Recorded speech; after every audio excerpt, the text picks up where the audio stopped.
Welcome to my channel. My name is Avantika Mishra. आप सब देख रहे हैं AKP I mean Avantika knowledge plan. So friends, आज हम इस वीडियो में बात करने वाले हैं कि जो लोकतंत्र होता है, डेमोक्रेसी होता है, वो कितने पिलर्स होते हैं, किसकी सारे से डेमोक्रेसी चलता है, लोकतंत्र कैसे चलता है, कितने पिलर होते हैं, इन सब चीज़ों के बारे में बात करेंगे। सो फ्रेंड्स, टॉपिक स्टार्ट करने से पहले हमारी रिक्वेस्ट आप लोगों से है कि अगर हमारे चैनल पे आप न्यू है तो चैनल को सब्सक्राइब करना बिल्कुल भी ना भूलें, बेल आइकन जरूर प्रेस करिएगा ताकि सबसे पहले नोटिफिकेशन आप लोगों तक पहुंच सके। सो फ्रेंड्स, अब हम अपना टॉपिक स्टार्ट करते हैं कि टॉपिक तंत्र के चार स्तंभ आई मीन यानी पिलर, 4 पिलर ऑफ डेमोक्रेसी, यानी डेमोक्रेसी कैसे चलता है, मतलब कितने पिलर्स होते हैं, कैसे डेमोक्रेसी चलता है, उन सब चीज़ों के बारे में हम बात करेंगे। तो सबसे पहला आपका अपना ये सबसे पहला आता है विधायिका, यानी कि इसको इंग्लिश में कहते हैं लॉजिस्लेटिव।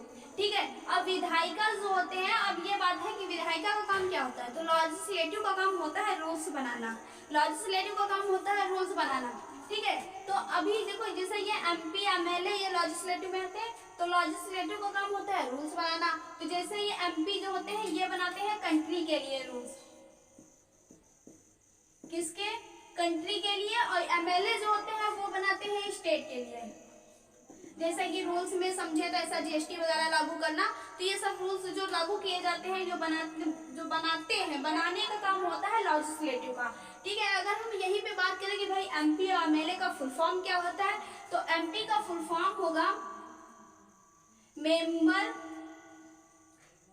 Of parliament.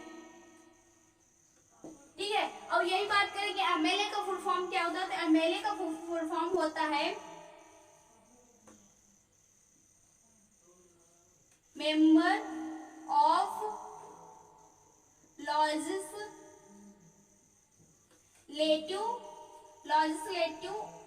असेंबली।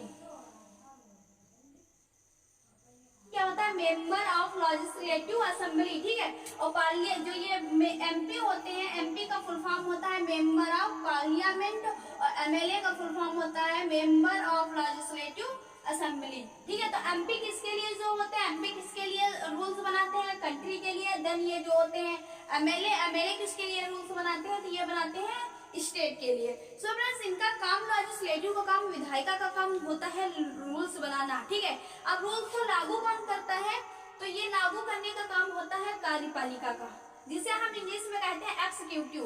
ठीक है, तो एक्सिक्यूटिव का काम होता है रूल्स लागू करना। जैसे इन्होंने GST का रूल्स बनाया, GST बना तो दिया है, देन GST को लागू करने का काम किस पे डिपेंड है, कार्यपालिका पे। ठीक है, अब कार्यपालिका पे डिपेंड तो है, अब कार्यपालिका क्या कैसे अपना लागू करेंगे, तो इसके लिए अधिकारी मंत्री, क्योंकि वो मंत्री लोग होते हैं, कैसे क्या लागू करेंगे, तो उसके लिए अधिकारी होते हैं, ऑफिसर होते हैं, फिर इनसे नीचे होते हैं पदाधिकारी, जैसे कि उसमें ऑफिसर्स वो आते हैं DM SDM वगैरह। तो रूल्स लागू करने का काम है कार्यपालिका का, आई मीन एक्सिक्यूटिव का। ठीक है, फिर हम बात करते हैं कि कार्यपालिका का काम तो हो गया है कि रूल्स को लागू करना। ठीक है, अब रूल्स को लागू करना हो गया, लेकिन अब ये न्यायपालिका जो होते हैं,